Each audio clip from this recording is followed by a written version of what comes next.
Hello दोस्तों, my name Rajesh Negi और आज हम पढ़ेंगे बीएससी सेकेंड ईयर की ऑर्गेनिक केमिस्ट्री का एक और main topic Woodward and Pfizer rule. तो शुरू करते हैं। वुडवर्ड तथा फाइजर ने अनेक प्रकार के यौगिकों के यूवी स्पेक्ट्रम का अध्ययन करने के लिए डाइन तथा कार्बोनिल यौगिकों के अवशोषण शिखरों की तरंगदैर्ध्य की भविष्यवाणी करने के लिए एक नियम को प्रस्तुत किया था और इसी नियम को वुडवर्ड फाइजर रूल कहा जाता है। जैसे कि आपको पता है कि यूवी स्पेक्ट्रोस्कोपी में जब हम किसी कंपाउंड का स्पेक्ट्रम ज्ञात करते हैं तो हम उसमें तरंगदैर्ध्य अर्थात लैम्ब्डा के मान का अध्ययन करते हैं। तो वुडवर्ड तथा फाइजर के रूल में हम यही करेंगे कि किसी ग्रुप को लेंगे और उस ग्रुप में बहुत सारी वैल्यू को रखेंगे और फिर उनसे तरंगदैर्ध्य अर्थात लैम्ब्डा के मान का अध्ययन करेंगे। तो इसमें सबसे पहले होमोएल्डरडाइन के लिए जो बेस वैल्यू होती है वो 253 नैनोमीटर होती है, अर्थात होमोएल्डरडाइन के लिए जो लैम्ब्डा का मान होता है वो 253 नैनोमीटर होता है। जैसे कि यहाँ पर एक बेंजीन रिंग है और इस बेंजीन रिंग में जो डबल बॉन्ड है वह एक ही रिंग में उपस्थित है और जब यदि किसी कंपाउंड में अर्थात जब यदि किसी रिंग में दोनों डबल बॉन्ड एक ही रिंग में उपस्थित रहते हैं तो इस प्रकार के जो कंपाउंड होते हैं उन्हें होमोएल्डरडाइन या होमोएल्डर कंपाउंड कहा जाता है। क्योंकि जैसे कि बेंजीन रिंग में जो दोनों डबल बॉन्ड है वह एक ही रिंग में उपस्थित है। जब एक ही रिंग में दो डबल बॉन्ड उपस्थित रहते हैं तो इस प्रकार के जो कंपाउंड होते हैं वह होमोएल्डर कहलाते हैं।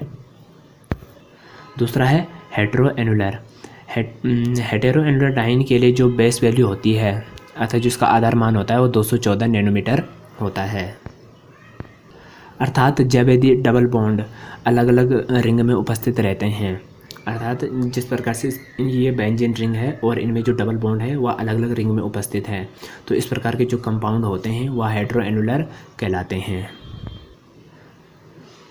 और तीसरा है ओपन चेन, अर्थात खुली श्रृंखला के लिए जो आधार मान है वह 217 नैनोमीटर है।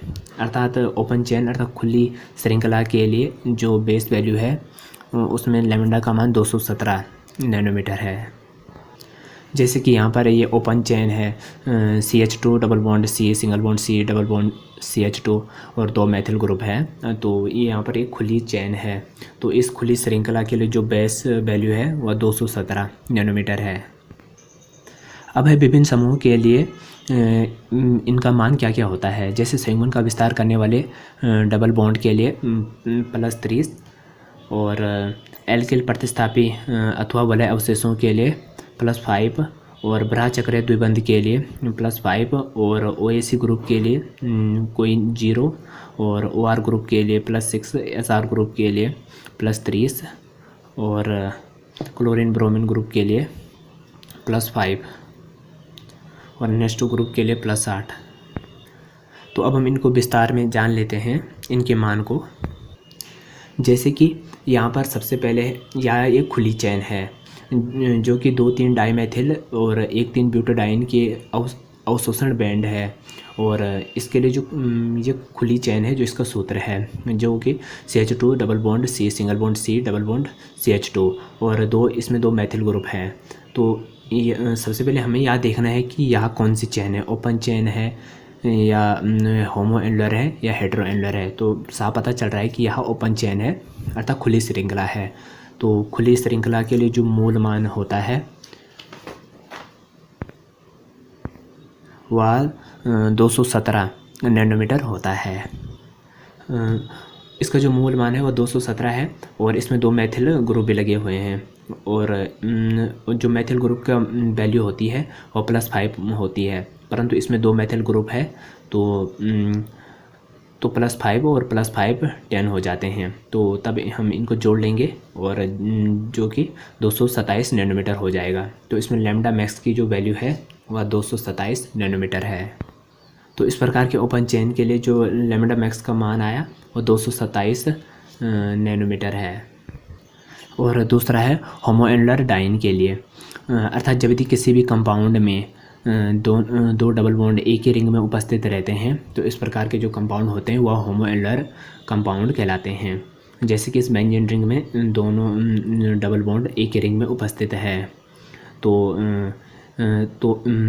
हमें पता है कि यह होमोएल्युलरडाइन है। तो इसके लिए जो मूल मान है वह 253 नैनोमीटर है। होमोइनर डाइन के लिए जो इसका मूल मान है वो 253 नैनोमीटर है। और C2H5 एक एल्किल ग्रुप भी है जो कि जिसका मान +5 है, अर्थात इसमें एक एल्किल प्रतिस्थापी भी है जो C2H5 है। तो हम जानते हैं कि एल्किल प्रतिस्थापी की जो बेस वैल्यू होती है वह +5 होती है। और इसमें 2 वलय अवशेष हैं, और 2 वलय अवशेषों का मतलब होता है कि जब इस बेंजीन रिंग में हम इस बेंजीन रिंग को किन 2 जगहों से काटें कि जो ये डबल बॉन्ड है ना 2, ये अलग हो जाए। तो एक तो हम यहाँ से काटेंगे और एक तो हम इस बेंजीन रिंग को यहाँ से काटेंगे कि ये 2 डबल बॉन्ड है वह इस बेंजीन रिंग से अलग हो जाए।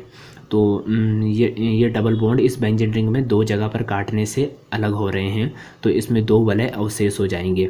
और एक वलय अवशेष की जो वैल्यू होती है वह +5 होती है, और तो 2 वलय अवशेषों की वैल्यू +10 हो जाएगी।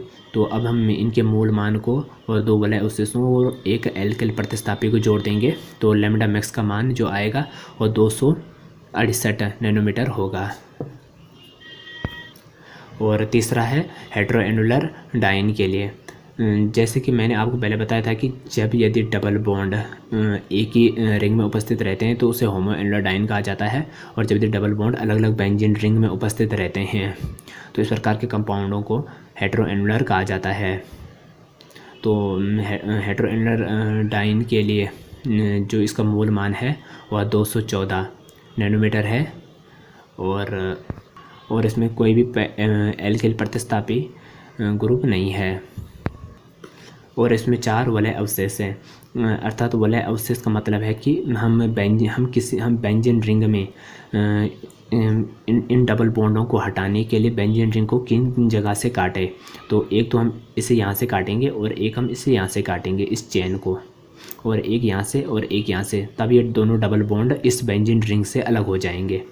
तो हमने इसे 4 जगह पर काटा, और जिससे कि इसमें 4 वलय अवशेष हैं, और एक वलय अवशेषों का मान 5 होता है, तो 4 वलय अवशेषों का मान 20 हो जाएगा। तो हम इन दोनों को जोड़ देंगे और तब लैम्ब्डा मैक्स का मान 234 नैनोमीटर हो जाएगा। और इस प्रकार के हेटेरोएनुलर कंपाउंड के लिए लैम्ब्डा मैक्स का मान 234 नैनोमीटर है। अब है तीसरा कंपाउंड। जैसे कि इसमें एक बेंजीन रिंग भी दिख रही है और एक ओपन चेन भी दिख रही है, परंतु ये बेंजीन रिंग, परंतु हम इसे ओपन चेन ही मानेंगे, अर्थात खुली श्रृंखला ही मानेंगे। तो इसका जो मूल मान होगा वो खुली श्रृंखला का वो 217 नैनोमीटर होगा। और इसमें 2 एल्किल ग्रुप भी है जो, और एक एल्किल ग्रुप का मान 5 होता है, तो दोनों को जोड़कर 10 नैनोमीटर हो जाएगा। और 2 वलय अवशेष भी है, और जो ये डबल बॉन्ड है ना, तो इस डबल बॉन्ड को इस रिंग से अलग करने के लिए हम इस रिंग को किन 2 जगहों पर काटेंगे जिससे डबल बॉन्ड अलग हो जाए। तो यहाँ से काटेंगे, एक यहाँ से और एक यहाँ से, तो 2 वलय अवशेष होंगे। एक वलय अवशेष का मान 5 और दोनों का 10 हो जाएगा, तो 10 नैनोमीटर। और एक भ्रा चक्रीय द्विबंध भी है, और हम जानते हैं कि जो भ्रा चक्रीय द्विबंध है, जैसे कि अर्थात एक भ्रा चक्रीय द्विबंध है, अर्थात इस रिंग के बाहर एक डबल बॉन्ड है, यही एक भ्रा चक्रीय द्विबंध है। तो एक भ्रा चक्रीय द्विबंध की वैल्यू जो होती है वह +5 नैनोमीटर होती है। तो हम इन सबको जोड़ देंगे और 242 नैनोमीटर हो जाएगा। अर्थात इस प्रकार के कंपाउंड में जो लैम्ब्डा मैक्स की वैल्यू है वह 242 नैनोमीटर हो जाएगी। तो दोस्तों, आशा करता हूँ आपको ये वीडियो ज़रूर पसंद आई होगी, और यह मोस्ट इम्पोर्टेंट वीडियो है क्योंकि BSc सेकेंड ईयर में हर साल इससे कोई ना कोई पर्सन ज़रूर आता है। Thank you guys watching this video.